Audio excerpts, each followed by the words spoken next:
So hello, everyone. Welcome to this webinar offered by Discover the Universe. If you are live with us, feel free to interact in the chat and ask questions in the chat throughout the webinar. I'm very excited and I look forward to learning from our speakers today. So if you don't know me yet, if you're new to Discover the Universe, my name is Judy and I'm the director of the program. And our program is really meant to help educators learn more about astronomy.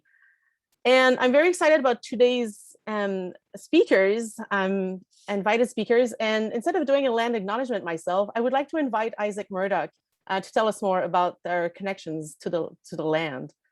So if you'd like to take over, Isaac, thank you very much. Well, hello, thank you very much, Julie. So, ane bonjour, mas an apkan ge go na be Indigenous Knowledge. Gonna be guk shabiga ajwat.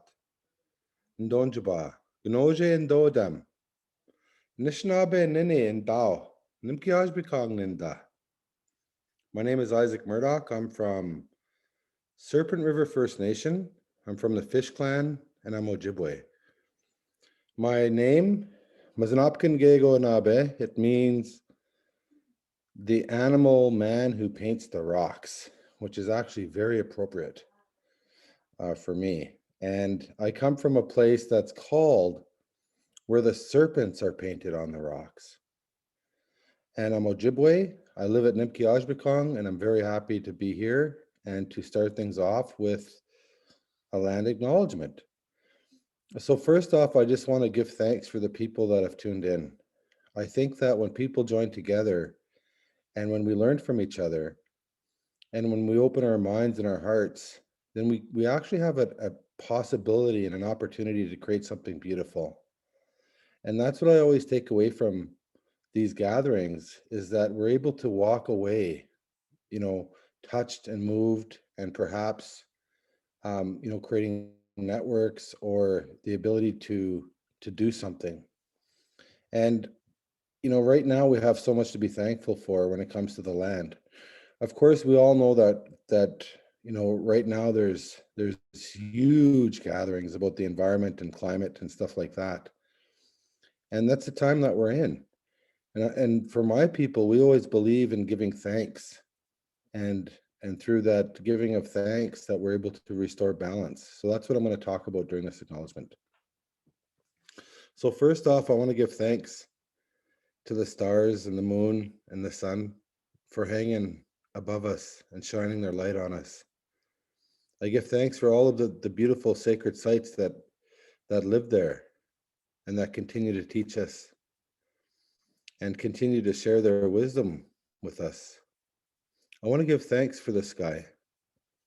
The sky is so big and it knows everything, and I want to give thanks for that. I also want to give thanks to the underworld, the mysterious, the unknown, because without that, we'd know everything. And I think that it's so important that we don't know everything. And so I want to give thanks for that power that lives beneath our feet. I want to give thanks for this beautiful green blanket, this beautiful green blanket of life that is so bountiful with animals and plants and birds and songs. And, I think that this green blanket that I talk about, our forests, our grasslands, all of those things, there's whole universes that live inside there. And I want to give thanks for that knowledge that we don't quite understand. I want to give thanks for, of course, our grandmothers and our grandpas for continuing to give us wisdom and guidance during this very awesome time that we're in. The land is something that gives and gives and gives. And, I think that we live in a time where, the best way to acknowledge the land is to give back. And so I want to give thanks to all those that give back to the land and to the earth and to the water and to the sky for everything that we receive from that. And, last but not least, I want to give thanks for all the little footprints, that walk all over the earth, the children, and for the wisdom that they bring from the spirit world, that they bring us, so that we too can learn as adults, so that we too can aspire to be like them. You know, far too often, I think that as adults, we tend to know everything or want to know everything, but it's the young kids, you know, that it's the little children, I think, have the greatest wisdom. And so I want to give thanks for them and their little footprints. And so with that, I acknowledge, you know, all of creation and our connection to that creation. And I hope that we have a really good session and that we learn lots from each other. Naha miigwech, thank you. Thank you so much, Isaac. This was beautiful. So I think we'll just continue directly. I mean, I might maybe introduce Jody very quickly at why I invited her to present, and you, Isaac, as well. So I got to meet Jody through another project. I had a meeting with her and with other people, and I just love her energy so much and her wisdom and her engagement in terms of education and, of course, bringing Indigenous knowledges in the classrooms and so on. And I thought it would be fantastic to invite her to Discover the Universe. But I also learned at the same time that she and Isaac actually were behind this awesome website, which I had just discovered not too long before. So I made the connection. I was like, this is fantastic. We need to invite you to talk to teachers. And she invited her brother Isaac to come and present with us. So this is how this webinar came to be. So thank you so much, Judy and Isaac, both of you, for being there. This is fantastic. And I really look forward to learning from both of you. Thank you. Thank you for having us. So I guess we'll just jump right in. Sure. Yes, go ahead. The floor, the stage is yours. Okay. So just a couple more things about me. As mentioned, I'm Jodie Williams, and I work, I'm an educator. My background is in secondary. I've got over 20 years experience working in the system and in Ontario. And I also co-chair a provincial organization called the First Nations Métis Inuit Education Association of Ontario, which part of that work is also connected into what we're going to be sharing about today. And that work has been, we've been leading a provincial community of practice in the area of Indigenous knowledge and mathematics. And that led to this really amazing collaboration that grew and grew and grew. And that's what we're here to talk about today. And how do we recenter and bring back Indigenous knowledge systems into the classroom. And so that's what we're going to dive into today. And of course, like, who doesn't have a love for the stars? I mean, I think everybody does, or maybe I'm just biased because it's also my love too. So this is what we're going to be talking about today with you all and we're going to showcase this new resource, which actually hasn't been launched yet. Technically, we have a launch date in a couple weeks, so you're actually getting a sneak peek preview. It is live, but we haven't officially shared it out yet. That's of course our socials on there. So I'm going to turn it back over to Isaac, who's going to talk about where do we come from. Well, thank you very much, Jody. So from an Anishinaabe perspective, from an Ojibwe perspective, we believe that we come from the stars. That's where we come from. And so a lot of times when the old people are telling the creation story, or even the story of our birth, you know, it's often in reference to us coming from the stars and coming down to earth. And so it's so fascinating because the story of our birth is something that has always been so exciting when I heard it as a child. And what they said was this. They said that as Anishinaabe people, that we come from a place called affirming, which means up in the sky. And that as we choose to come down to earth, we enter through four sacred powers, as we come through the stars to get to here. And the very first power that we enter is the power of Shkode, the power of fire. And of course, as we go through that power of fire, we learn something. And then the next power that we go through, of course, is the power of water. And the same thing, we learn something as we go through that power. And then, of course, we go through the power of earth and wind. And then finally, we live our life here on earth. And as we travel our path in this very sacred lodge here on earth, when we leave this life, this lodge here, then we go back through the stars and we travel through the Milky Way and we go back to Ishpeming, which is where all of our ancestors are, where we come from. And they say that, years and years ago, in the beginning of our world, there was a spirit, a very mysterious spirit, that was sitting there with his sheshigwan, with a rattle, and start to shake that rattle. And in the language, it's not a he either. It's just it's like a he, she, them. We don't know. But in the English language, it's hard to. It's not genderized in the native language. But this spirit started to think about the world, and thought of creating a beautiful place for the that we know as Earth, and start to grab that rattle and start to shake, and start to put the thoughts of this world out there. And as that rattle was shaking, the world started to form.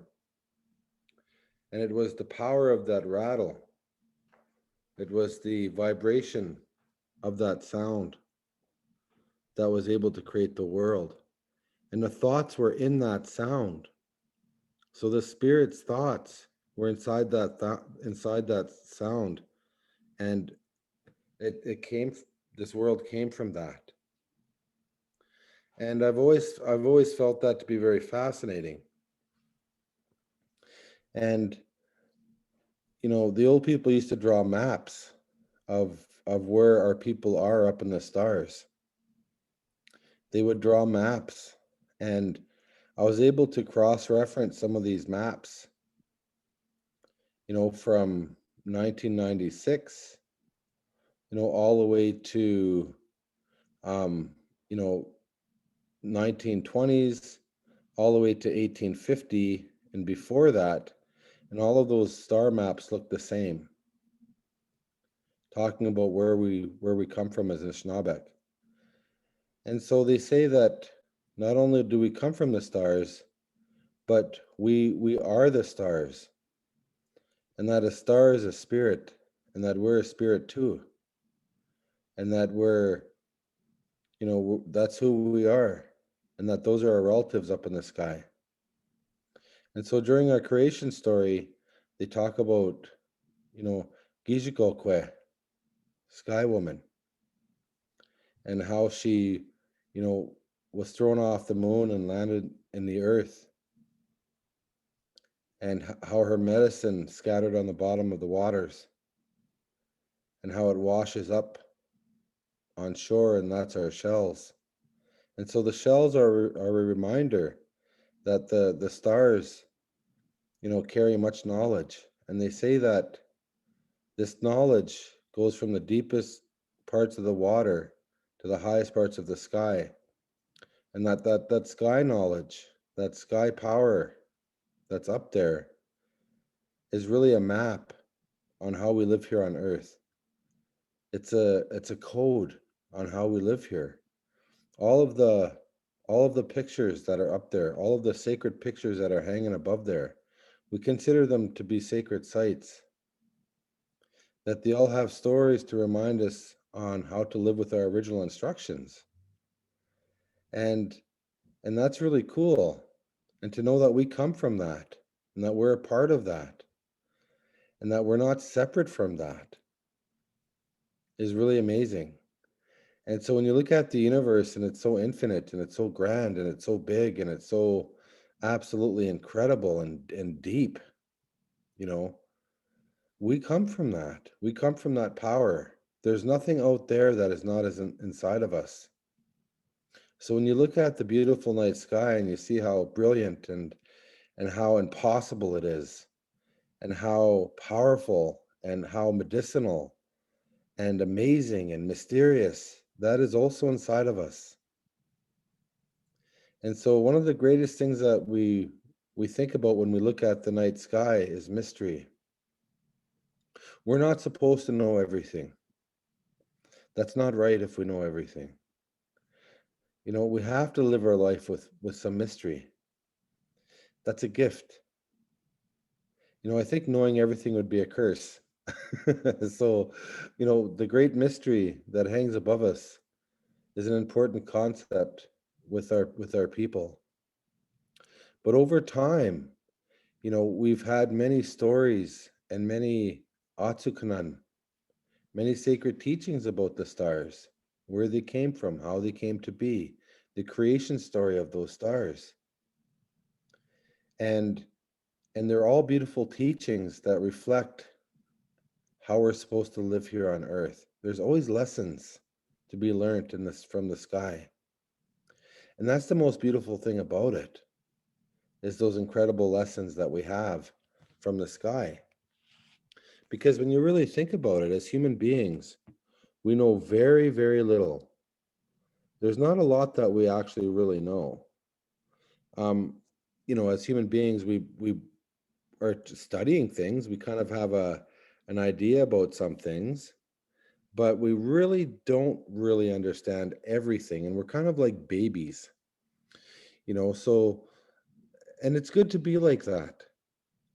It's good to be like that. It's good to have room and space to grow and to learn and to wonder and to be fascinated. That's such a gift as a human being to be able to have those feelings and those wonders. Simply because, like I said, if we knew everything, it would be just boring. And so, you know, coming from the stars is a very deep concept, and it's a very beautiful concept.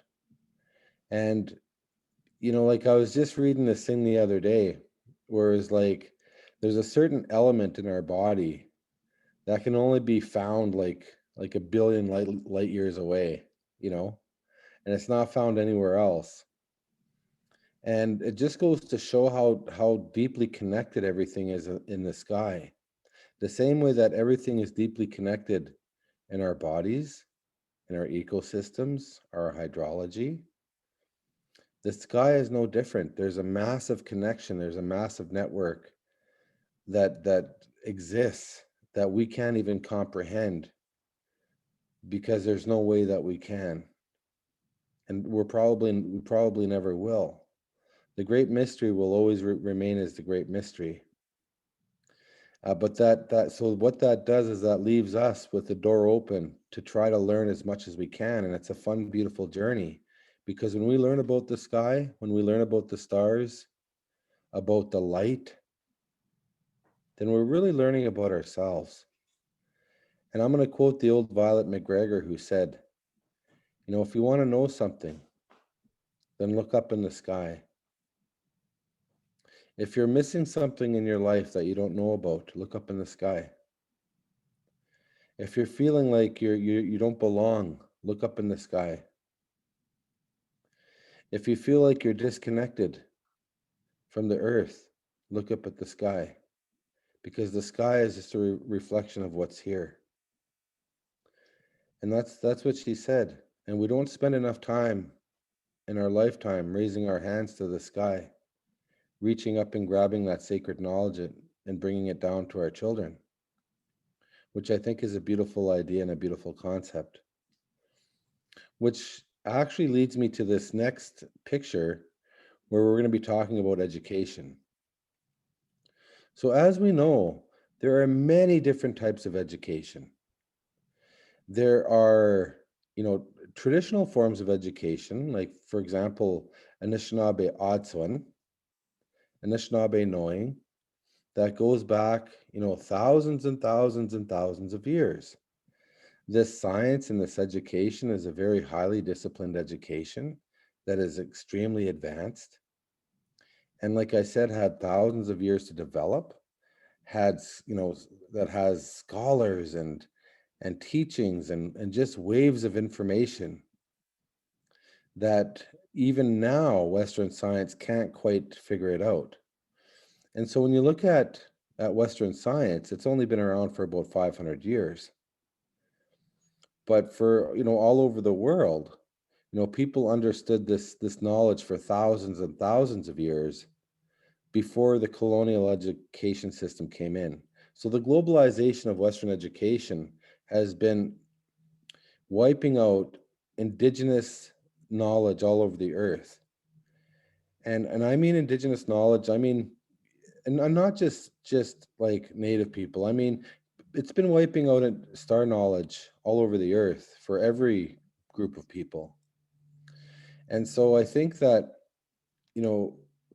elders, people that understand how to, plant their gardens and how to fish and how to that coexist with the land will always have a wealth of star knowledge.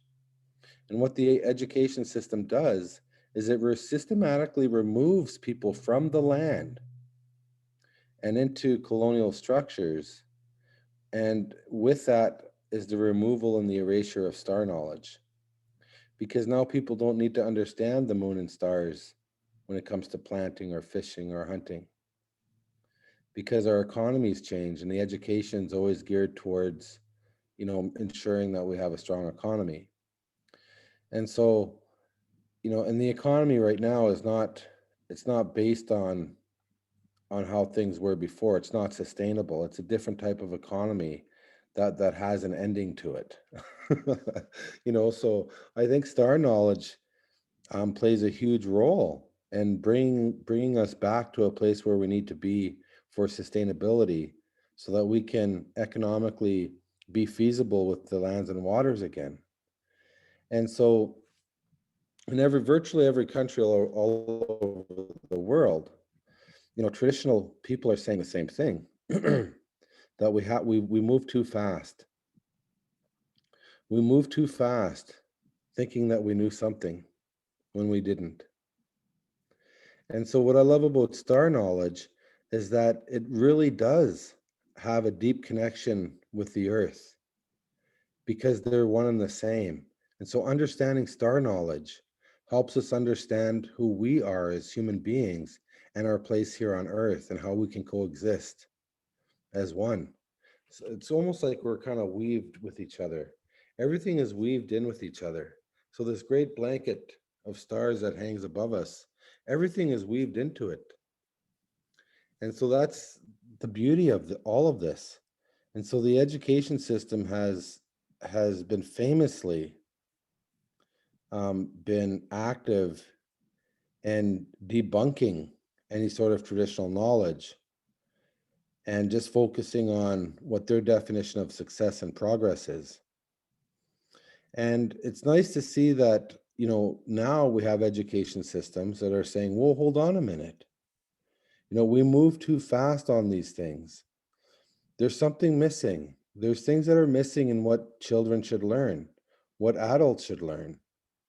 And so now we're seeing a resurgence in everything that has to do with the sky. And what a beautiful thing. And so I would like to encourage all of you that are participating, with STAR activities and programs, to continue that work, because it's so important. Because again, I believe that because we're in a climate crisis, we're in climate change, we're suffering a massive ecological collapse, that understanding the stars and the stories and the knowledge will really understand how we proceed forward here on Earth. There's no question. And so the ancient world, didn't have garbage bags. Didn't know what garbage was because there wasn't any. And everybody had a very awesome education about the stars. That's how they lived their lives, was based on the movements of the stars and the stories that were told from the stars. And so I think that's really important. But this is only one perspective. And I also want to get Jodie in on this, because Jodie is also very smart, my sister, and can also speak on this issue. So I want to bring Jodie in on this, because she brings a really cool perspective. So Jodie, do you have a moment? Yes. So, so one last thing about this image is if we think about what, how our education system today is designed and how it even came about. And, you know, I think a lot of us as educators, we're trying to push against a system that we all recognize, I think we all recognize is it's not working. And so we have to really be careful in terms of how, whose stories are being told, whose histories are being told, whose knowledges are being told, and how they're being put forward. And so what we have here is through, we've had, as Isaac was saying, through colonialism, which is still very active today, we've devalued knowledge systems, and we've put the West as the best, right? Like white is the best, white is right, white is the, you know, all of these value systems has been attributed to a superiority that's taken place, and how that has affected people, all people. And so what we're trying to do through this resource and the work that we're doing is we're trying to, one, get people to see it for what it is. I often talk about it as though it's like, you know, the Matrix. I don't know if you're as old as I am, but you know, the Matrix, I heard there's like a part 4 coming out, by the way. You know, that we're living a lot of, if you're not a colonized person, if you're non-Indigenous or you're European descent, you're probably not aware of the realities of what's really happening. And so this is an opportunity to disrupt that. This is an opportunity to look at how these knowledge systems have been devalued. You know, if we think about how they're even brought forward, we say storytelling. Well, stories often get associated with myths, legends, and lore, which then bring with it a connotation like, oh, well, it's just something made up, or it's just, you know, very basic. And so we're not, in education, we're not showing Indigenous peoples as coming from very complex, sophisticated societies that have knowledge systems that are just as on par as, say, quantum physics. So this is the work that we're trying to do, is to look at, you know, bringing these back into the forefront, but also looking at how multiple knowledge systems can come into play, can dialogue with one another to actually co-create something really new and exciting. You know, so when Isaac talked about we come from the stars, you know, he mentioned, so we have Anishinaabe understandings of that, but then we also have a Western understanding of that when we look at the life cycle of a star, and throughout its life, it's like, you know, creating elements in the nuclear fusion reactions that's going on. And then, you know, when some of them blow up, it spews out all of those elements that make up who we are. We are literally made of stardust. So we have multiple ways. I mean, another collaborator, Daniela Scalise, who's from NASA, talks about the universe being, you know, uni, one verse. We are part of this one story. So this is, you know, this is what we're trying to do here in education. And the other thing too is that, and you'll see when we showcase the resource, is a lot of teachers will say, well, how, I can't speak about knowledge systems I don't know about, which is true. You should not speak on behalf of other people. So what we've done is we've through these many collaborations and collaborators, we've put forward this information in a form of video. And so you let the people speak on behalf of themselves through that video format. And then you as the teacher, you're there to facilitate dialogue, look for connections, and, you know, and connect it back to our own personal learning, our own personal identity based on whoever we are, wherever we come from. So that's kind of the way it's set up and how we're moving forward with this. So if we think about the night sky, we've been in education, when we think about what's been brought forward and whose narrative is always at the forefront and who's left out, you know, we see this prominent night sky with constellations, but do we, you know, we need to notice that there's other ways of looking at the night sky. And I'm going to let Isaac talk a little bit about this. And then we're going to go into the Big Dipper with some examples. So thank you very much, Jodie. So just to kind of touch up on what Jodie was saying, for years and years, Indigenous beliefs on the sky and the earth were always viewed as inferior. Growing up, I've always felt and was told that the knowledge that we had was not good enough, and that it was somehow derived from the Bronze Age in a sense, in a negative sense, and that we needed to move along with the times. And our elders carried enough wisdom and information to clearly, teach me as a child that no, that's wrong.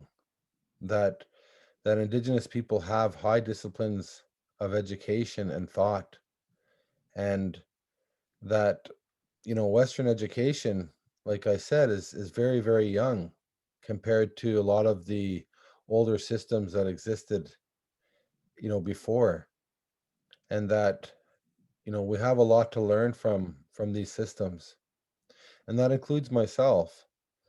And so I remember when I was younger, there was a teacher that was talking about astrology and astronomy and the universe and all of these things. It was actually during Halley's Comet. And I remember being like, I don't know, I was probably a young teenager at the time. And I remember seeing Halley's Comet, and it was amazing.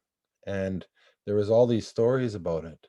And there's, so I told my story of Halley's Comet, or what I heard about it, because the elders were always talking about it when it was going on.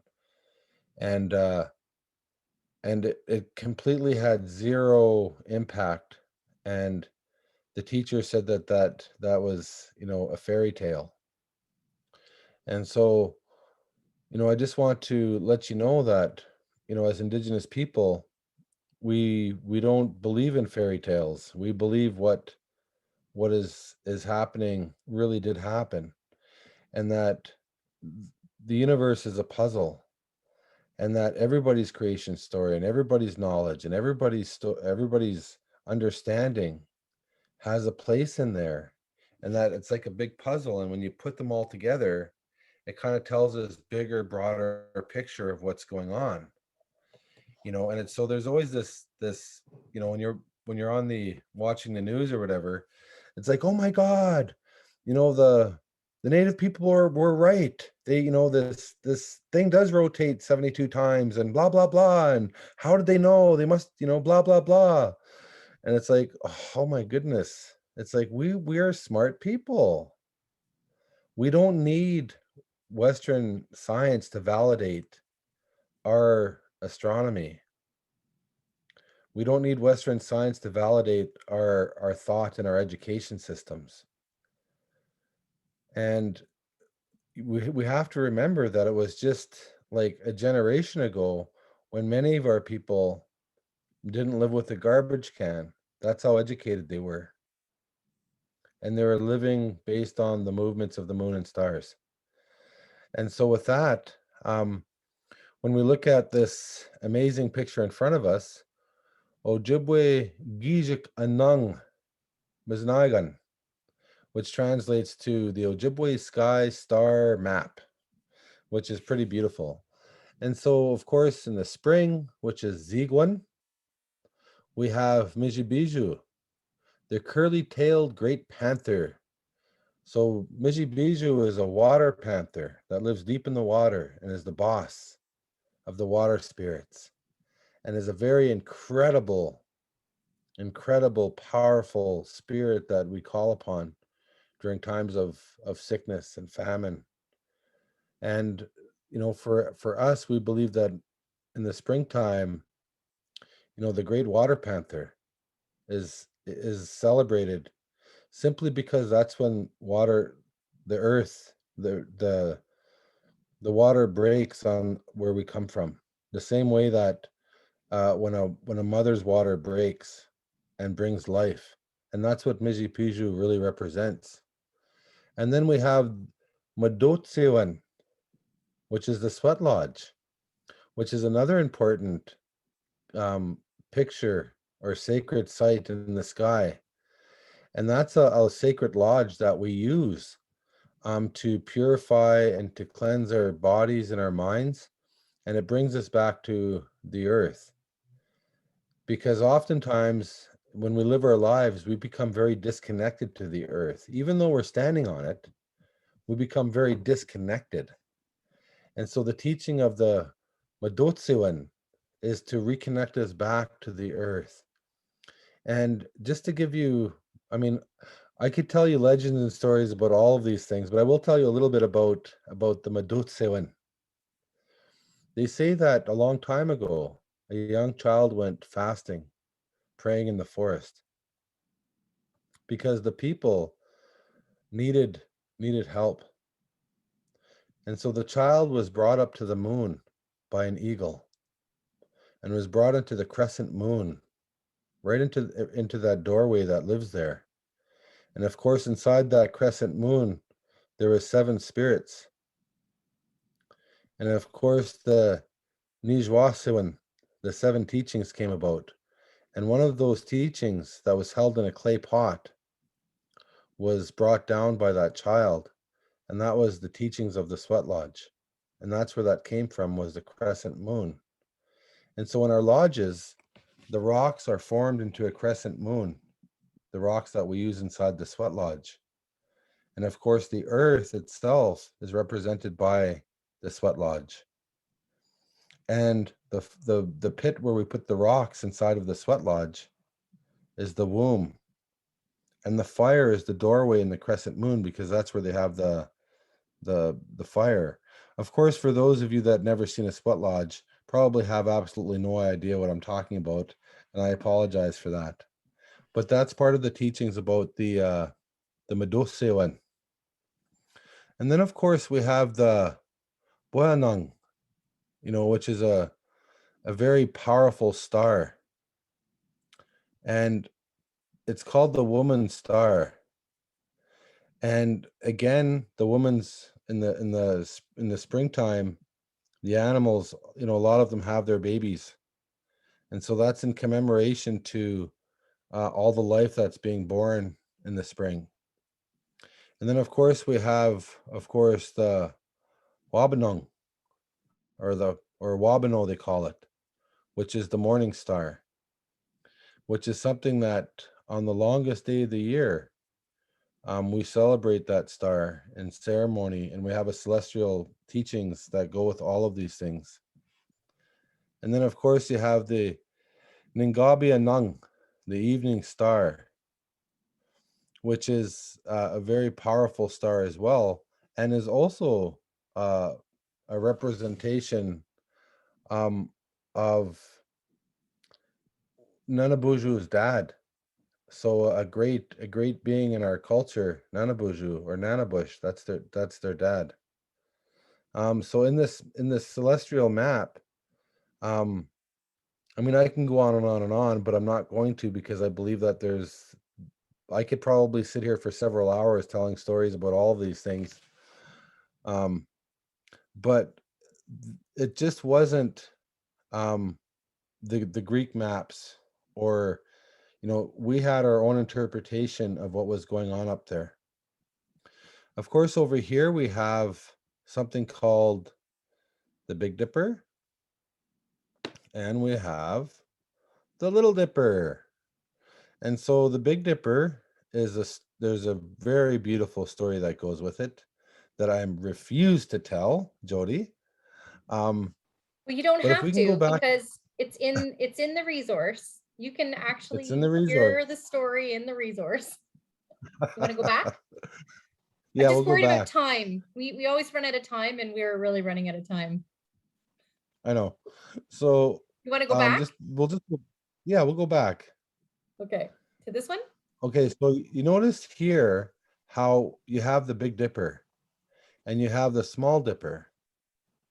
And if you look at the bottom 2 right stars on the Big Dipper, If you were to flip those over 5 times, then off to the right a little bit, then you're going to find Gwaednung, the North Star. And so that's a big part of our culture, and a big part of many of the cultures in North America is understanding that star. And not just for direction physically, but direction spiritually. And so remember that there was no, economy was ecology. Politics was spirituality at one time. And so there is a different worldview on how we looked at things. Yes, we can go to the next one for sure.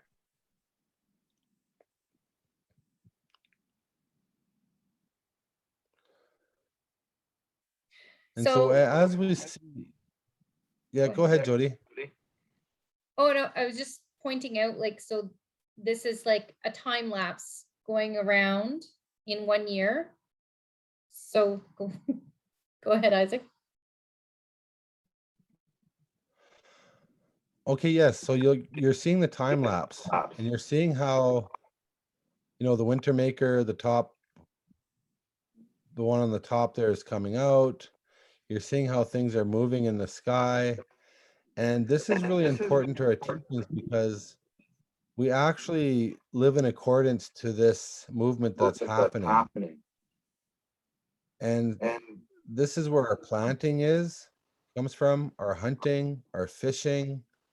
Also, we understand that our bodies are connected to these cycles as well. And while this is happening, there's different moons that are coming in and going out. And we're going to talk about the moon in a little bit. But all of these pictures are giving us teachings or original instructions on how to live here on the earth. And so this is a guide on how to be a real deadly good human being. And so in our native communities, we always use the word deadly. I don't know, it just means like awesome. I hear an echo, Jodie. I don't know where it's coming from. So there is definitely a massive education that's happening as the sky is revolving. And that's actually my name. It's my honorary chiefsmanship name, Bom Gijik, that was given to me by the elders in my community. And it means revolving sky or turning sky. And so that's my name. But this is an awesome, thanks for showing this, Jodie. This is cool. So remember how we're kind of looking at the pointers. So basically what happens is at nighttime, so you see in the blue picture where the pointers and then you have the North Star.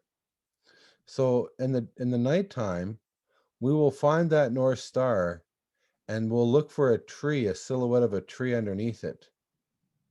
And where we're going to put that north pole for that lodge, we will mark an X there because that's where we're standing.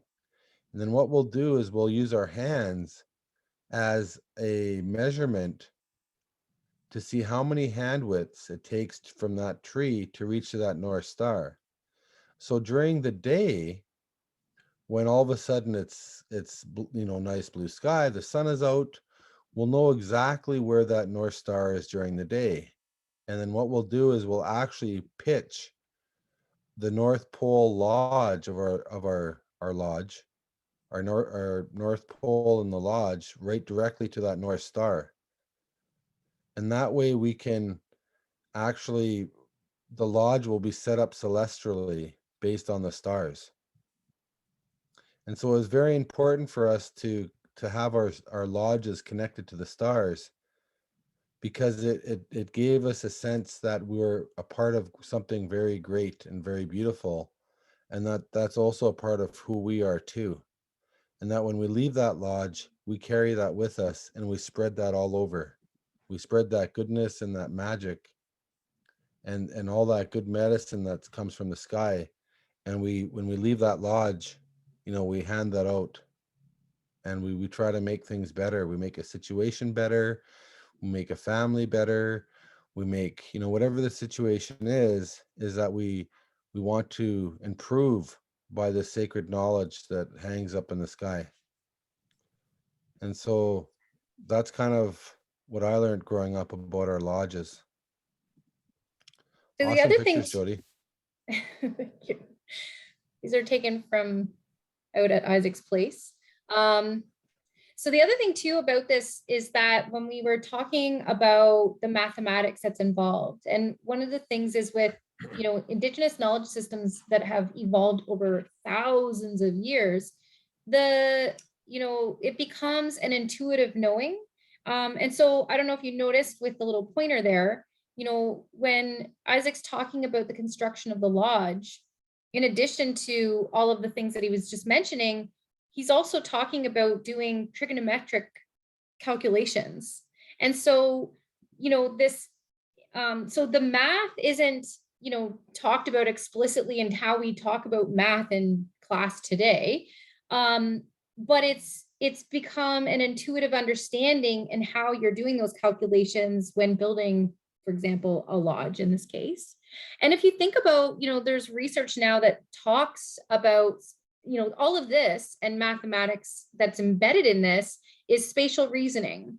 And so there's research, you know, on the academic side of things is points that, you know, it's spatial reasoning that's actually the predictor of academic success in kids when they're young who have strong spatial reasoning sense, as opposed to, you know, years back it was thought that it was literacy that drove that. And if you think about spatial reasoning, that's really getting your brain functioning in a way to really understand computational thinking in order to help with problem solving.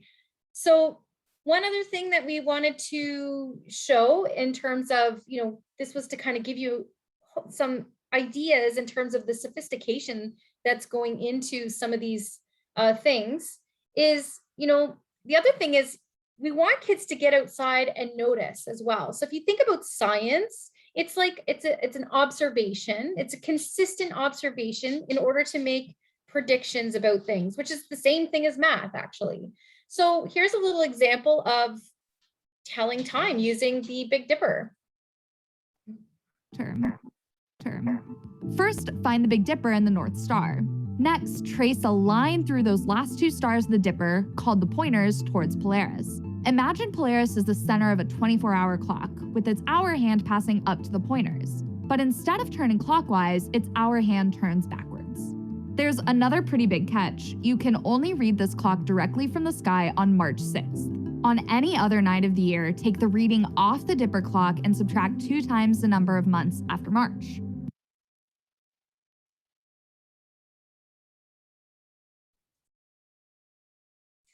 So in the resource, it goes into a bit more detail in terms of how you can actually do that. Another example is, this is out in Chaco Canyon. I was really lucky just before COVID to go out and visit a friend of mine, Dana, who's also part of this collaboration. She lives out at the Navajo Nation out there, and she took us to Chaco Canyon. And out in this mound here, there's a very, very old pictograph, and it actually is a celestial and lunar marker.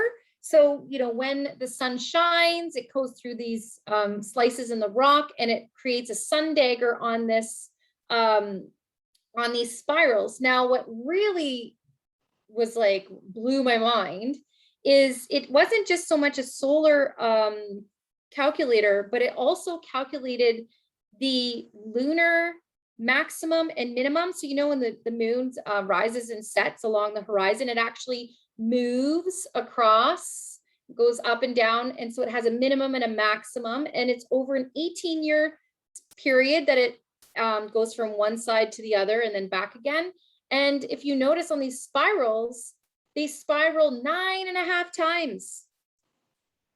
Now, I don't know about you, but that's pretty consistent observation to be able to then mark that out and know precisely those minimum and maximums of those lunar rising and setting that's on the pictographs. And we're like super running out of time. I don't know, Isaac, if you want to speak really quickly to pictographs, or do we skip over that part? How dare I say skip over pictographs? Are you, I don't know, maybe he's not, are you there? He's still there? Oh, there you are. I'm there, Jodie. You're really choppy on this end. Can you hear me okay? Yeah. Okay, you're really choppy over there. I just thought it might have been my signal. I was just It might be your signal because now you are very choppy. Okay, It's definitely yours. that's perfect. Okay, so for Anishinaabe, we never really were particular about the exact time of day. We were really particular about cycle and what we had to complete during that cycle. And so, for example, when we talked about time, we would say, where is the sun at? Is it at high noon? Is it, going down? Is it quarter way up? Like, that's how we told time. But that didn't mean that we didn't have a very sophisticated understanding of the big cycles that took place that governed our livelihood on the lands. And of course, the moon was the biggest, and of course, the sun were the very biggest governing factors of that. And so the moon plays a very important role in our hunting and our fishing and our planting and our gathering. And so they'd say that when you plant on the full moon, that your vegetables will be more plump, or that when you harvest, say, a moose on a full moon, the roasts won't shrink down as much after they're cooked. There's all sorts of amazing teachings about the full moon and the new moon, which they called Ashke Gojiwan, which was a very important part, because new moon is when, of course, there's no moon in the sky, and we believe that a new helper is coming. Ashke Gojiwan. It means the new helper hanging in the sky. And so, sorry about the choppiness, but I live in the bush, and sometimes I get choppy internet, and that's just the way it is. Can we go to the next slide, Jodie?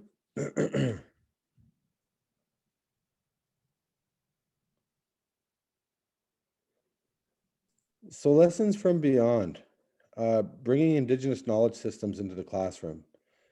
So, of course, this came about mainly from Jodie as a resource standpoint.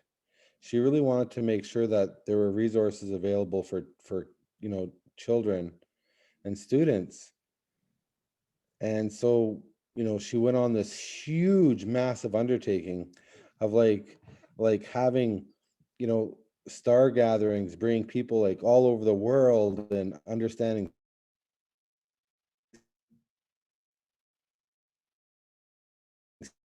star knowledge, and so much work went into this. And I remember back in the early years when me and Jodie used to work together, we would just take kids out and we'd stargaze and tell stories, and we'd do all this cool stuff. And that's the stuff that really impacts children and students. So even after all these years, I still have students that message me on Facebook or social media, or they'll find my email and they'll say, hey, remember me? And you remember we were looking at the stars, or remember like that time we spent together?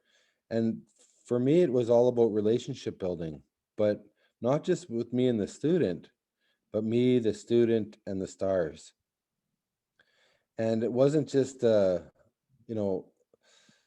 just two people, but it was two people in the universe.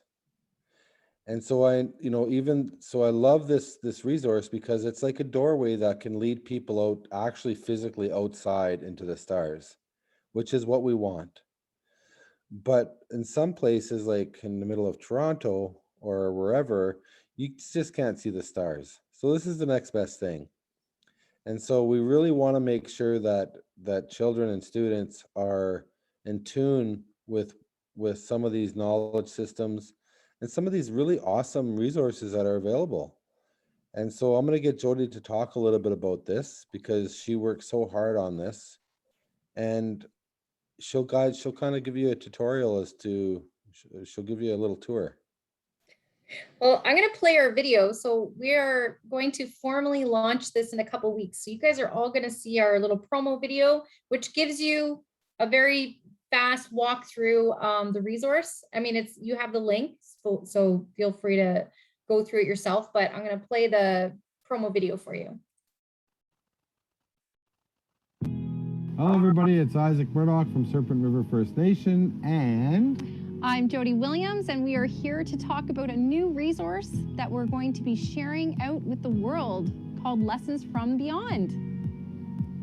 And I think it's going to be an amazing resource for all of you because it's all about beyond here. And the night sky is such a huge magical place, and we're using Indigenous knowledge as a way to explore that and to encourage people to get outside and to be a part of the great mystery that hangs above us. The really cool thing that I love about this resource is that it invites teachers and students to really rethink and reimagine our ways of teaching and learning, and the importance of Indigenous knowledge systems and how they can actually help advance us as a society to do things in a way that's more sustainable with the earth.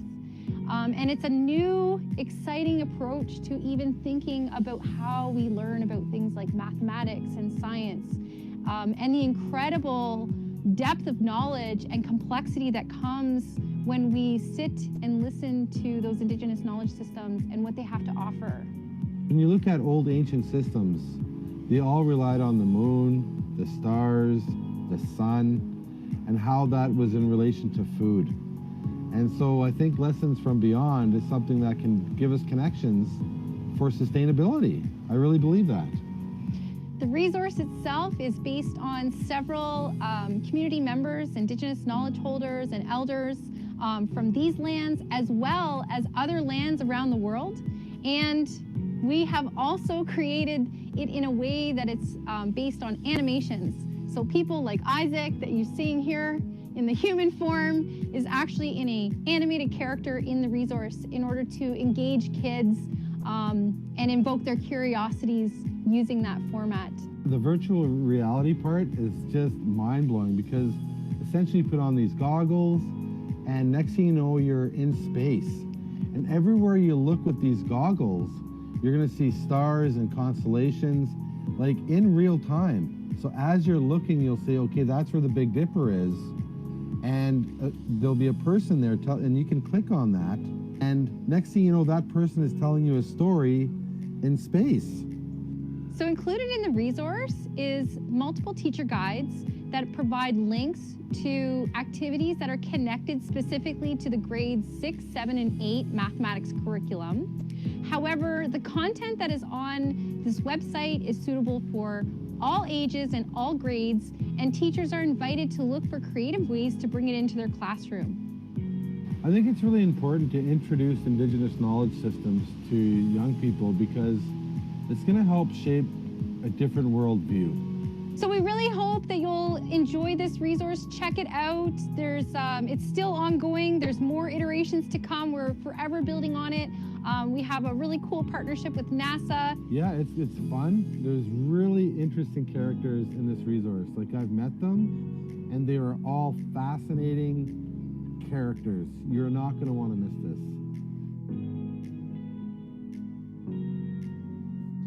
So there you go. That's our trailer for our resource. And I think maybe I know we're over time and there might be questions. So do we want to take a couple minutes if there's questions?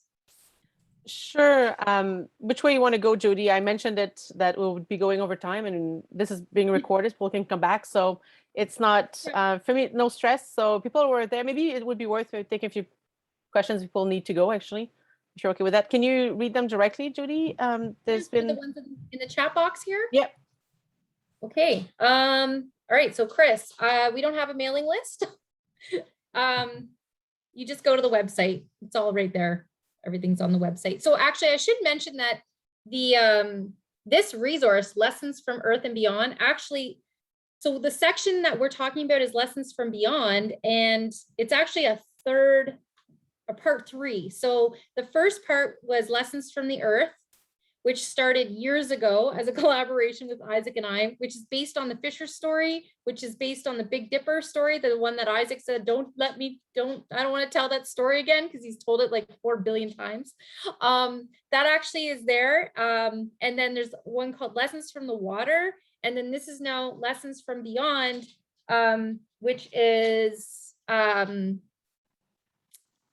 we're talking about today. Isaac, it sounds like maybe the mothership is circulating. Oh, we lost him. Maybe he'll join again.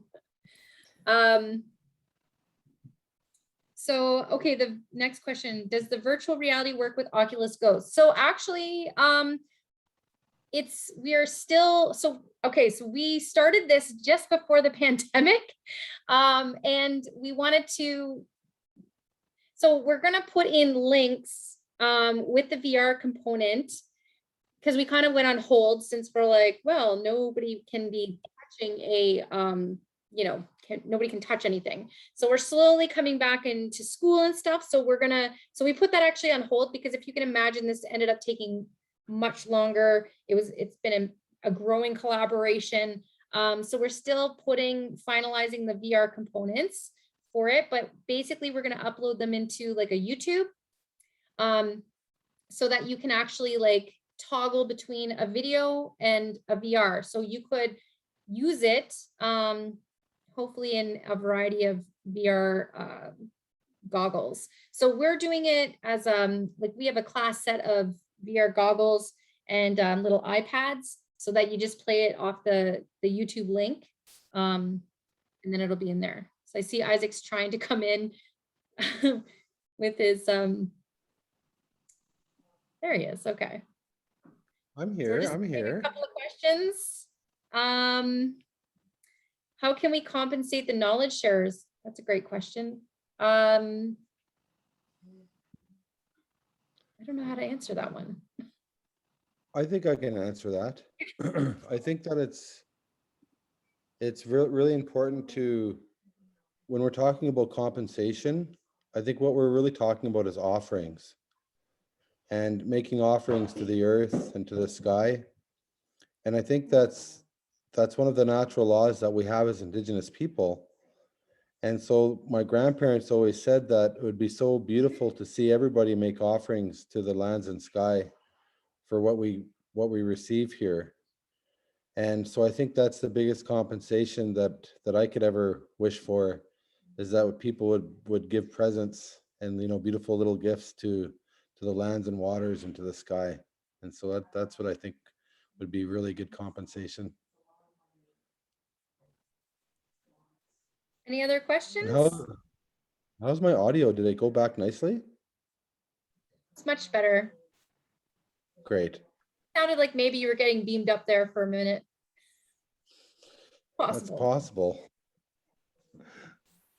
So I'll just mention too, again, throughout all the iterations of this resource, we structured it in a way that, so for the teacher, I know there's a lot of fear for teachers to, how do I teach Indigenous content? Well, we don't want you to actually teach the Indigenous content. That's why we've set it up in a way that all of the Indigenous content is being offered through video, because that's where things get a little bit weird. And we also say, like, don't be very careful about Google. You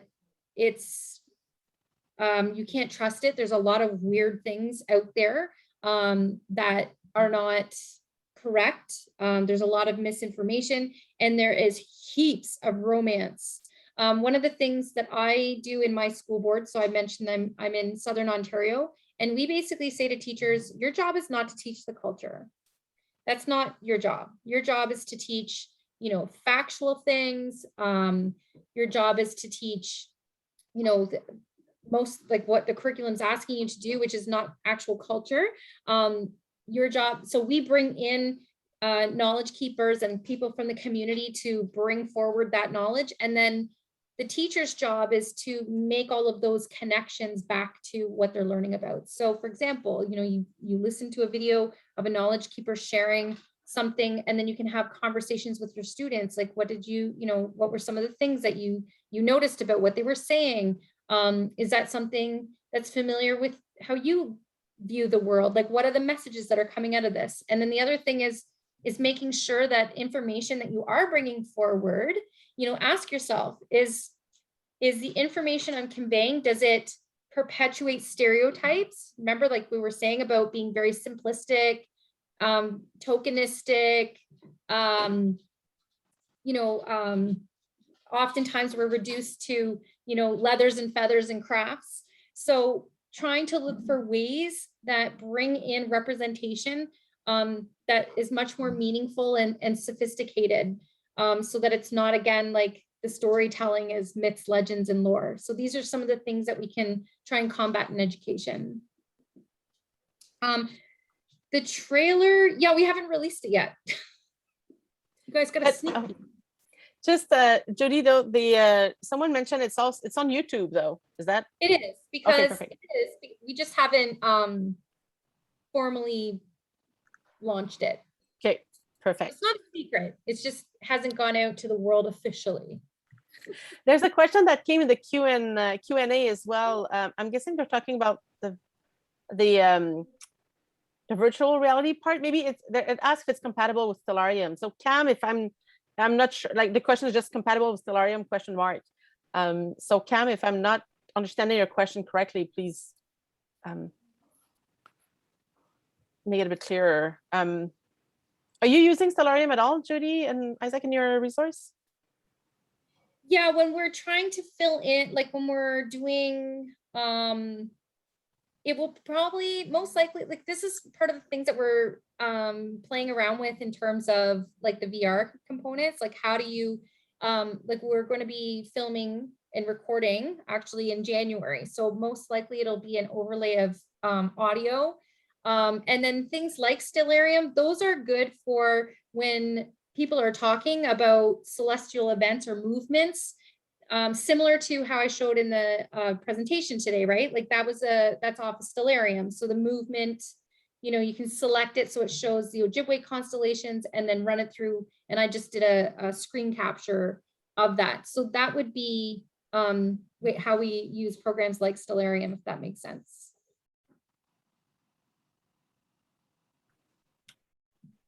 And there's a question that just came in that asks if you're going to have a launching event. Well, we got a launch date set. We haven't thought thoroughly about that yet. Usually, usually we post it through our social medias, Facebook and Twitter, and Instagram is pretty much how, and we'll probably advertise it through the First Nation Métis Inuit Education Association of Ontario, and things like that. Digitarium, I have no idea. Not sure about that one. I did want to bring out one point. Yeah. Is that Lessons and Beyond is an incredible resource because number one, there's so much in it and there's so many perspectives in it. So you have the Haudenosaunee perspective, you have, you know, people from New Zealand, you have their perspective, you have Ojibwe and Cree perspective.